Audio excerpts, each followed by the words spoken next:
ಕಕ್ಕ ಮಾಡ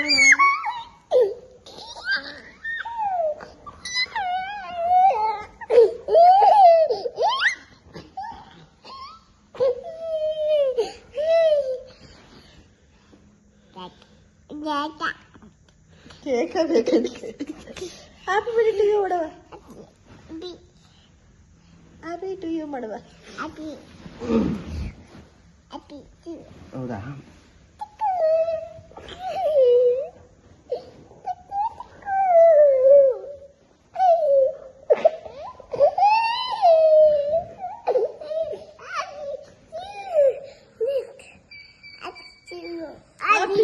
Happy to you. Happy to you. Happy to you. Happy to you, Martini. Happy to you, Martini. Happy to you. Happy to you. Happy to you. Eh, langin bada. Oh.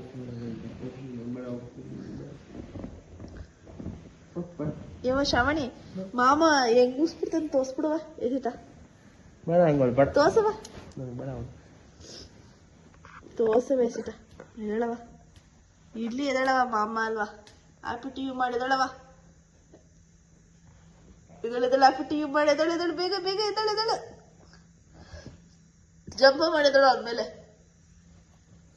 ಜಂಪ ಮಾಡಾದ್ಮೇಲೆ ಮಾಡಿ ಜಂಪನ ಯಾಕಲ್ಲೇ ಏನು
Happy birthday to you, happy birthday to you.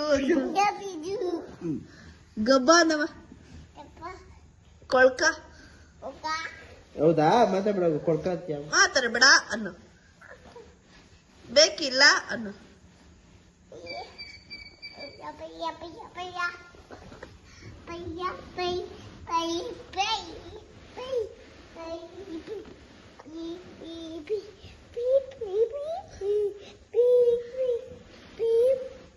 ಗುಬ್ಬಿ ನೀನೆ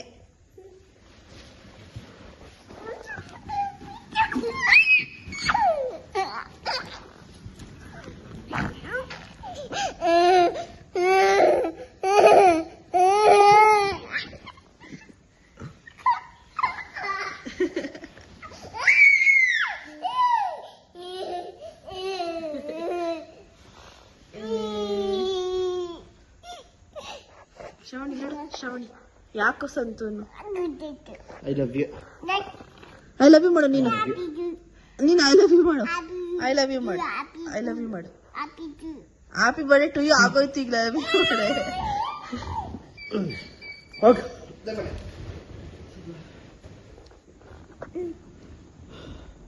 ಬೇಡ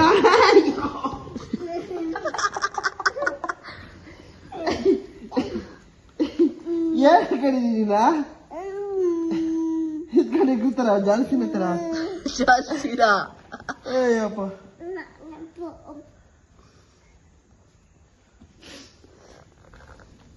I love you Santu Santu I love you Santu I love you ಹೇಳವಾ ನೋಡಲಿ hi ಪಪ್ಪ Santu I love you ಹೇಳು ನಿನ್ನ ಹೆಸರೇನಮ್ಮ ಶ್ರಾವಣಿ ಶ್ರಾವಣಿ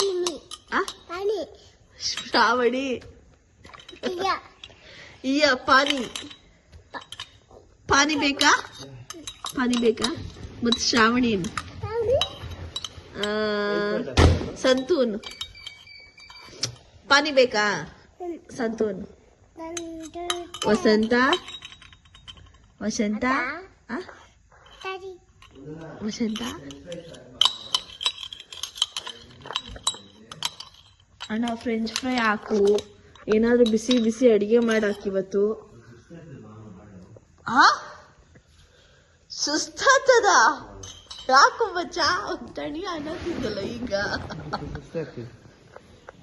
ಫ್ರೆಂಚ್ ಫ್ರೈ ಹಾಕಿದ್ರೆ ಸುಸ್ತಾಗಲ್ವಾ ಸೇಮ್ ನಿನ್ ತರ ಆಕ್ಟ್ ಮಾಡ್ತಾಳೆ ಕಡೆ ಇವಳು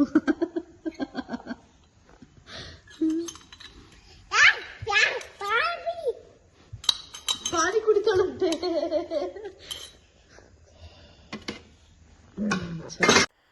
ನಮ್ಮ ಅಣ್ಣಂಗೆ ಬಿಸಿ ಬಿಸಿಯಾಗಿ ಇವಾಗ ಚಪಾತಿ ಮತ್ತು ಎಗ್ ಕರಿ ಮಾಡ್ತಿದ್ದೀನಿ. ಟೊಮೆಟೊ ಮತ್ತು ಮೊಸರನ್ನ ಗ್ರೈಂಡ್ ಮಾಡಿಕೊಂಡು ಬೇಗ ಬೇಗ ಎಗ್ ಕರಿ ಮಾಡಬೇಕು, ಯಾಕೆಂದರೆ ಅವನಿಗೆ ಹೊಟ್ಟೆ ಹಶು ಅಂತಿದ್ದಾನೆ. ಚಪಾತಿಗೆ ಆಲ್ರೆಡಿ ನಾನು ರೆಡಿ ಮಾಡಿ ಇಟ್ಕೊಂಡಿದ್ದೀನಿ. ಸೊ ಚಪಾತಿ ರೆಡಿ ಮಾಡ್ತೀನಿ. ಫಸ್ಟು ಎಗ್ ಕರಿ ಒಗ್ಗರಣೆ ಹಾಕ್ಬಿಡ್ತೀನಿ. ಓಕೆ, ಇವಾಗ ಎಗ್ ಕರಿ ಸ್ಟಾರ್ಟ್ ಮಾಡ್ತೀನಿ. ಸ್ವಲ್ಪ ಎಣ್ಣೆ ಹಾಕ್ಕೊಂಡು ಸ್ವಲ್ಪ ಜೀರಿಗೆ ಹಾಕಿ ಎಣ್ಣೆ ಕಾದಿದ ತಕ್ಷಣ ಸ್ವಲ್ಪ ಅರಿಶಿನ ಪುಡಿ ಹಾಕಿ, ನೆಕ್ಸ್ಟ್ ಕರ್ಬೇವಿನ ಸೊಪ್ಪು, ಒಣಮೆಣ್ಸಿನ್ಕಾಯಿ ಮತ್ತು ಪಲಾವ್ ಎಲೆ ಮತ್ತು ಮೊಗ್ಗು, ಅನಾನಸ್ ಮೊಗ್ಗು, ಮಸಾಲೆ ಘಮ್ ಅನ್ನಬೇಕು ಅಲ್ವಾ, ಅದಕ್ಕೆ. ಅದಾದಮೇಲೆ ಅದು ಫ್ರೈ ಆಗಿದ ತಕ್ಷಣ ಈರುಳ್ಳಿ ಹಾಕಿ ಅದಕ್ಕೊಂದು ಸ್ವಲ್ಪ ಉಪ್ಪು ಹಾಕಿ ಅದನ್ನು ಚೆನ್ನಾಗಿ ಫ್ರೈ ಮಾಡ್ಕೋಬೇಕು. ಅದು ಈರುಳ್ಳಿ ಬ್ರೌನಿಷ್ ಕಲರ್ ಆಗಬೇಕು. ಸೊ ಬ್ರೌನಿಷ್ ಕಲರ್ ಆಗುವ ಫ್ರೈ ಮಾಡ್ಕೋಬೇಕು. ಫ್ರೈ ಆಗಿದ ತಕ್ಷಣ ನಾವು ಟೊಮೆಟೊ ಹಾಕಬೇಕು. ಟೊಮೆಟೊ ಜೊತೆಗೆ ಕೊತ್ತಂಬರಿ ಹಾಕಿ ಅದನ್ನೊಂದು ಸ್ವಲ್ಪ ಫ್ರೈ ಮಾಡ್ಕೋಬೇಕು. ಇದೆಲ್ಲ ನನ್ನ ಓನ್ ರೆಸಿಪಿನೇ, ನಾನು ಯಾವುದನ್ನು ಎಲ್ಲೂ ನೋಡಿ ಕಲ್ತಿಲ್ಲ. ಅಂದರೆ ನಾನು ಸ್ವಲ್ಪ ಫುಡ್ಡಿ, ಸೊ ಹಾಗಾಗಿ ಯಾವುದಕ್ಕೆ ಏನು ಹಾಕಿದ್ರೆ ಚೆಂದ ಇರುತ್ತೆ ಅಂತ ನೋಡ್ತೀನಿ. ಯಾವ್ದಾದ್ರು ಹೋಟ್ಲ್ ರೆಸ್ಟೋರೆಂಟ್ಗೆ ಹೋದಾಗೆಲ್ಲ ಹೀಗೆ ಏನಾದ್ರು ಮಾಡ್ತಾರಲ್ಲ, ಅವ್ರು ಏನು ಹಾಕಿರ್ತಾರೆ, ಹೇಗೆ ಮಾಡಿರ್ತಾರೆ ಅಂತೆಲ್ಲ ನನಗೆ ಸರ್ಚ್ ಮಾಡಿರ್ತೀನಿ. ಸೊ ಹಾಗಾಗಿ ತಿಳ್ಕೊಂಡು ನಾನು ಮನೇಲಿ ಮಾಡ್ತೀನಿ. ಆ್ಯಂಡ್ ಏನಂದರೆ ರುಬ್ಬಿದ್ದೀನಲ್ಲ ಟೊಮೆಟೊ ಮತ್ತು ಮೊಸರನ್ನ ರುಬ್ಬಿದ್ದೀನಲ್ಲ ಅದನ್ನು ಹಾಕಬೇಕು. ಒಂದು ಸ್ವಲ್ಪ ನೀರು ಹಾಕಬಾರ್ದು, ಅದು ಗ್ರೇವಿ ಬಿಟ್ಕೋಬೇಕು. ಅದು ಚೆನ್ನಾಗಿ ದಮ್ ಮುಚ್ಚಿಬಿಡ್ಬೇಕು ಅದನ್ನು. ಅದು ಗ್ರೇವಿ ಆಗಿ ಲೈಕ್ ಆಯಿಲಿ ಥರ ಅದು ಬಿಟ್ಕೋಬೇಕು. ಆವಾಗಲೇ ಚೆಂದ ಇರುತ್ತೆ. ಕೆಲವರೆಲ್ಲ ಕುಕ್ಕರಲ್ಲಿ ಕೂಗಿಸ್ತಾರೆ, ನಾನು ಕೂಗಿಸಲ್ಲ, ಹೀಗೆ ಬಾಣಲೆಲೆ ಬೇಯಿಸ್ತೀನಿ, ತುಂಬ ಚೆಂದ ಇರುತ್ತೆ. ಸೊ ಬೆಂದಿದ ತಕ್ಷಣ ಆ್ಯಂಡ್ 4 ಮೊಟ್ಟೆ, ನಾನು ನಮ್ಮಣ್ಣ ಇಬ್ಬರೇ ಇರೋದಲ್ಲ, ಸೊ ಹಾಗಾಗಿ 4 ಮೊಟ್ಟೆ ಸಾಕು. 4 ಮೊಟ್ಟೆ ಹೊಡೆದಾಕಿದ್ದೀನಿ. ಆ್ಯಂಡ್ ಇದಕ್ಕೆ ಗರಂ ಮಸಾಲ ನಾನು MTR ಇಲ್ಲಾಂದರೆ ತೇಜು, ಇದನ್ನು ಬಿಟ್ಟರೆ ಬೇರೆ ಯಾವುದೂ ಉಪಯೋಗಿಸಲ್ಲ. ಗರಂ ಮಸಾಲ ಮತ್ತು ಎವರೆಸ್ಟ್ ಚಿಕನ್ ಮಸಾಲ ಬರುತ್ತಲ್ಲ ಅದನ್ನು ಹಾಕಬೇಕು. ಸ್ವಲ್ಪ ಧನಿಯಾ ಪುಡಿ, ಮಾಮೂಲಿ ಟೇಸ್ಟ್ ನೋಡ್ಕೊಂಡು ಉಪ್ಪು. ನಾನು ಯಾವುದನ್ನು ಟೇಸ್ಟ್ ನೋಡಲ್ಲ, ಹಾಗೆ ಅಂದಾಜು ಮೇಲೆ ಮಾಡೋದು. ಸೊ ಹಾಗಾಗಿ ಇಷ್ಟನ್ನು ಹಾಕಿ ಚೆನ್ನಾಗಿ ಫ್ರೈ ಆದಮೇಲೆ ಒಂದು 4 ಮೊಟ್ಟೆ ಹೊಡೆದಾಕಬೇಕು. So ready. 4 ಮೊಟ್ಟೆ ಹೊಡೆದಾಕ್ರೆ ಒಂದು ಕಡೆ ನಮ್ಮಣ್ಣ ಫ್ರೆಂಚ್ ಫ್ರೈ ಕೇಳಿದೆ ಅಂದ್ಬಿಟ್ಟು ಫ್ರೆಂಚ್ ಫ್ರೈ ಒಂದು ಕಡೆ ಇಟ್ಟಿದ್ದೀನಿ, ಚಪಾತಿ ಆಲ್ರೆಡಿ ಮಾಡಿಟ್ಟಿದ್ದೀನಿ. ಸೊ 4 ಮೊಟ್ಟೆ ಹೊಡೆದಾಕ್ರೆ egg gravy ready. Egg gravy, French fry, chapati ರಾತ್ರಿ ಡಿನ್ನರ್ಗೆ ರೆಡಿ. ನಮ್ಮ ಅಣ್ಣನಿಗೋಸ್ಕರ ರೆಡಿ ಮಾಡಿ. ಸೊ ಇಷ್ಟೊತ್ತು ನನ್ನ ವೀಡಿಯೋಸ್ ಯಾರೆಲ್ಲ ನೋಡಿದ್ರೆ ಲೈಕ್ ಮಾಡಿ, ಶೇರ್ ಮಾಡಿ, ಸಬ್ಸ್ಕ್ರೈಬ್ ಮಾಡಿ, ಫಾಲೋ ಮಾಡೋದನ್ನ ಮರಿಬೇಡಿ ಅಂತ ಹೇಳ್ತಾ, ಕಮೆಂಟ್ ಬಾಕ್ಸಲ್ಲಿ ಇನ್ನೂ ಮೋರ್ ವೀಡಿಯೋಸ್ ಅಂತ ಕಮೆಂಟ್ ಹಾಕಿ. Thank you so much. See you on next video.